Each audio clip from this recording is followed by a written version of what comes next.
প্রিয় দর্শক আসসালামু আলাইকুম। দর্শক আপনাদের প্রীতি ও শুভেচ্ছা জানিয়ে শুরু করছি আমাদের আজকের প্রতিবেদন। তো দর্শক আজকে আমরা এক অসহায় মেয়ের গল্প তুলে ধরব, যার নাম হচ্ছে সালমা। সালমার বিয়ে শাদী হয় না। সালমা থাকে তার চাচির কাছে। সালমার মা আছে কিন্তু মা তাকে চালাতে পারে না, তো এই জন্য চাচির কাছে বন্ধক রেখেছে। সালমা চাচির ঘরে যত কাজ আছে সব কাজ করে, কিন্তু এখন যে বিয়ের বয়স হয়েছে সেদিকে কারো মাথা ব্যথা নেই। সালমার মা পরের বাসায় কাজ করে টুকটাক চলে। তো সালমার ছোট একটা ভাই আছে। তো সালমাকে তার মা পারছে না খরচ দিতে, তো এর জন্য চাচির কাছে বন্ধক রেখেছে। তো চাচি বন্ধক রেখে এখন সালমাকে খুবই অত্যাচার নির্যাতন করে, যেটা নাকি সহ্য করার মতো না।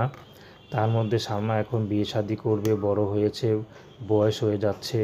তো এখন কি করবে, কোথায় যাবে? তো বাধ্য হয়ে সালমা এখন ইউটিউবে এসেছে যে তার মতো একটা দুঃখী মেয়েকে যে বিয়ে করবে সে কখনো অসুখী হবে না।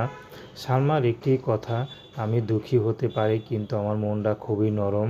কেউ যদি ভালোবেসে আমাকে আপন করে নিতে পারে, তার বয়স যত বেশিই হোক, সে যদি বিবাহিত হয় বা বিবাহ হয়নি, বয়স বেশি হয়ে গেছে, তারপরও সালমা তাকে বিয়ে শাদী করতে রাজি আছে। তো দর্শক, এই ছিল সালমার জীবনের সংক্ষিপ্ত জীবন কাহিনী। প্রেম, ভালোবাসা, সাহায্য সহযোগিতা, বিয়ে শাদী করা একান্ত আপনাদের ব্যক্তিগত ব্যাপার। তো আসুন আমরা 5 ওয়াক্ত নামাজ পড়ি, সর্বদা দেশের সেবা করি।